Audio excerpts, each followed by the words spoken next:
Hello everyone, I hope you all are in good health. So students, in this revision video, we are going to learn about the kingdoms. Number first kingdom we are going to study is Kingdom Protista. So let us revise the general characteristics of the organisms which are found in Kingdom Protista. Number first is unicellular eukaryotes. This means the organisms are made up of one cell and they are eukaryotic in nature. Then locomotion is through appendages. They move with the help of special appendages such as cilia, which is a hair-like growth found in paramecium. Then there is a flagella in euglena, and amoeba moves with the help of pseudopodia. Then defined nucleus and membrane-bound cell organelles are also present in Kingdom Protista. Some protists are plant-like with cellulosic cell wall and chloroplast and are called algae, and they are autotrophic. So some of the organisms here, they are just like a plant and they possess cell wall and they have chloroplast also. Thus they can synthesize their own food by themselves and they are known as autotrophs. However, some protists have protists have animal-like cells without cell wall and chloroplast. Thus, they belong to protozoa and they are heterotrophic. Heterotrophic in nature means they depend on other organisms for their food. They can't synthesize their own food by themselves since they do not have chlorophyll pigment present in them. Then protozoans, some of the examples of protozoans are amoeba, paramecium and euglena. You may see here example of the unicellular algae is Chlamydomonas. Here in amoeba you are observing that amoeba, it is having the extensions and these extensions are known as pseudopodia. However, in paramecium there is a hair-like outer growth which is known as cilia, which helps in its movement. Then is the euglena, it is having the flagella which helps in its movement. So these are general characteristics of organisms which are found in Kingdom Protista. Now let us learn about the organisms which are found in Kingdom Fungi. Number one is multicellular except yeast. Means the fungi, they are multicellular. Their body is made up of number of cells except yeast, which is unicellular in nature. Then the cell wall is present and this cell wall is made up of tough complex sugar molecule that is known as chitin. So the cell wall is made up of chitin and they are heterotrophic, saprophytic and parasitic. Saprophytic means these organisms, they feed on dead decaying matter, and parasitic means they feed or they live in or on the surface of other organisms and derive their nourishment from that source. Some of the organisms in Kingdom Fungi, they are symbiotic in nature. They show symbiotic relationship. This means that they are in close association with the other organisms, such as lichen. It is a symbiotic relationship of blue-green algae and fungus. This algae will prepare the food through the process of photosynthesis and it will provide this food to fungi, and the fungi in turn will provide the protection to the blue-green algae. So another one point is that they reproduce by spore formation. Their reproduction is by spores, and the examples are Rhizopus mucor, this is a bread mold, Agaricus is a mushroom, Aspergillus, Penicillium and yeast are the other organisms which are found in Kingdom Fungi. Now their hyphae. Hyphae means their body of the fungi is made up of a thread-like structure which is known as hyphae, and there are number of hyphae. Number first hyphae is sporangiophore, then is rhizodial hyphae, then there is a stolon.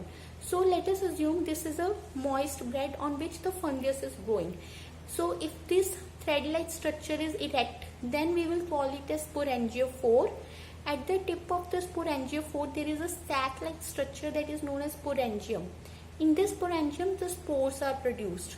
Then another hyphae is known as stolon, which runs parallel to this moist bread or to the surface. And from the stolon, there arises a rhizodial hyphae.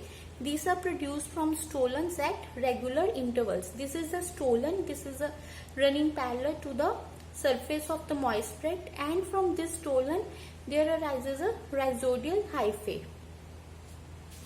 So these are some general characters of kingdom fungi. Next we are going to learn about kingdom Plantae. The general characters of kingdom Plantae is that the plants, they are eukaryotic in nature, means they have well defined nucleus, and they are autotrophic. Autotrophic means they can synthesize their own food by themselves through the process of photosynthesis. Then the another one is multicellular. Their body is made up of number of cells and their cell wall is made up of cellulose. Then these plants are divided into two types, non-flowering plants and flowering plants. Non-flowering plants are also known as seedless plants, and flowering plants are also known as seed-bearing plants. So these non-flowering plants, they are divided into three types, Thallophyta, Bryophyta and Pteridophyta. And flowering plants are again divided into two types, that is gymnosperms and angiosperms. Gymnosperms are plants without true flowers and angiosperms are plants with the true flowers. These angiosperms are again divided into two types, monocotyledons and dicotyledons.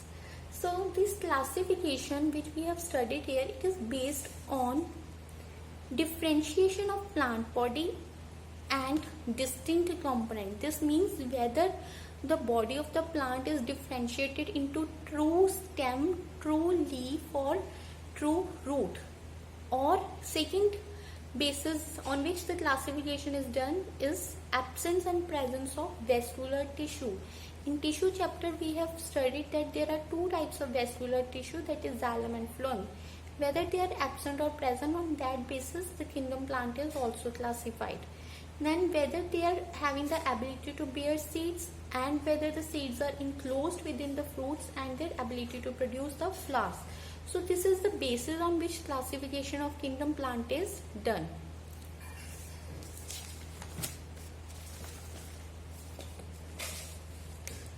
Now let us revise kingdom Plantae. Kingdom Plantae, it is divided into two types, do not have differentiated body parts and have differentiated body parts. Means the plants in here, they do not have the differentiated body parts, do not have true stem, true leaves and true roots, and it includes Thallophyta.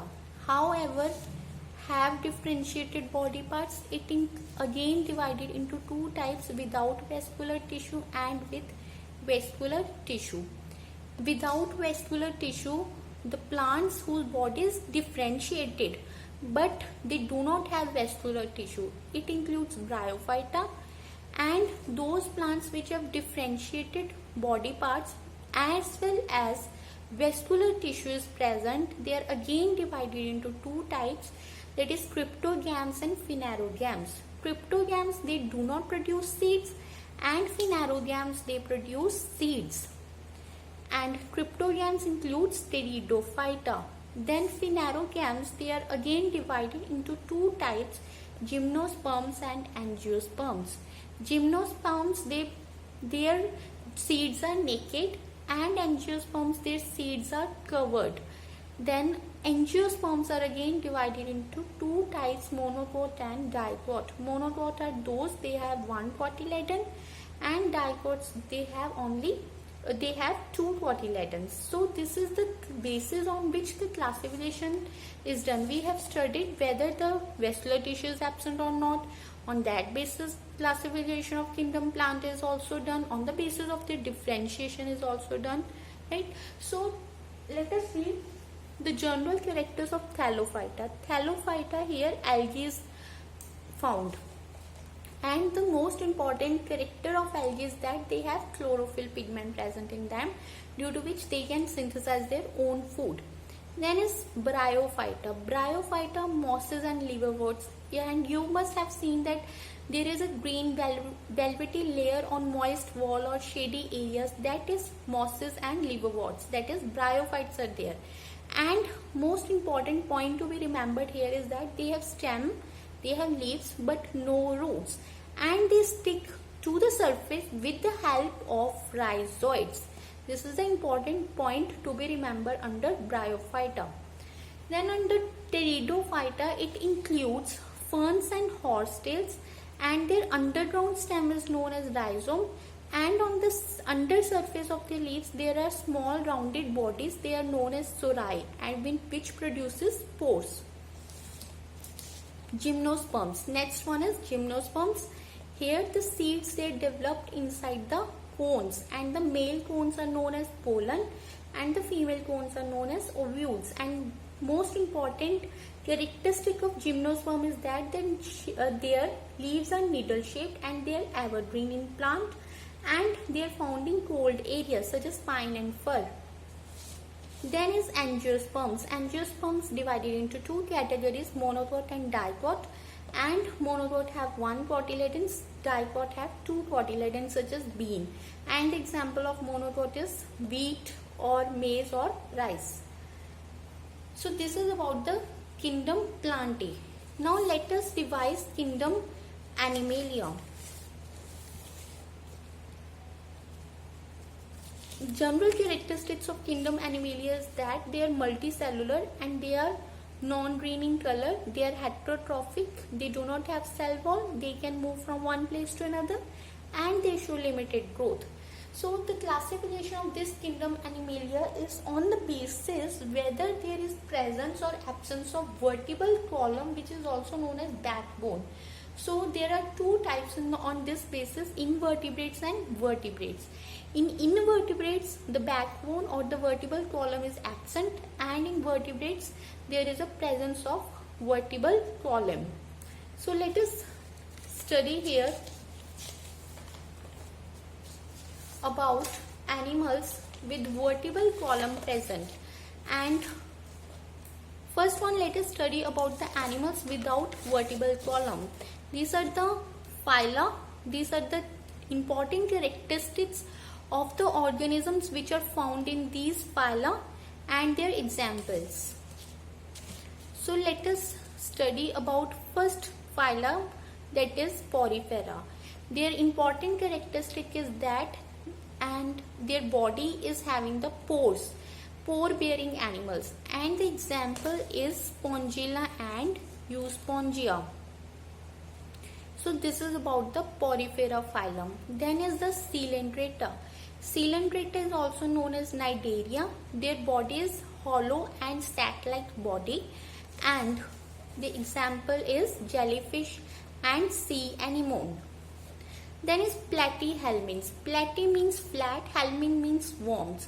So platyhelminths are also known as flatworms. This means their body is flat and ribbon-like body, and the examples are tapeworm or planaria. Then another one is Annelida. Annelida is segmented or true worms. You have observed earthworm, which is an example of Annelida.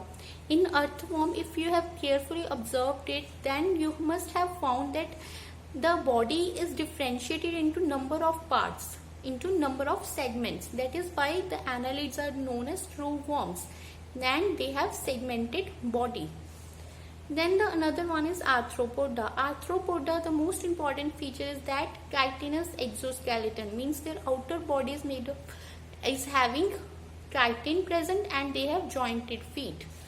And example is prawns and housefly. Then is mollusca.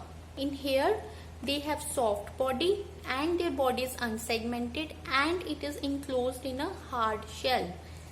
So the example is octopus and snail.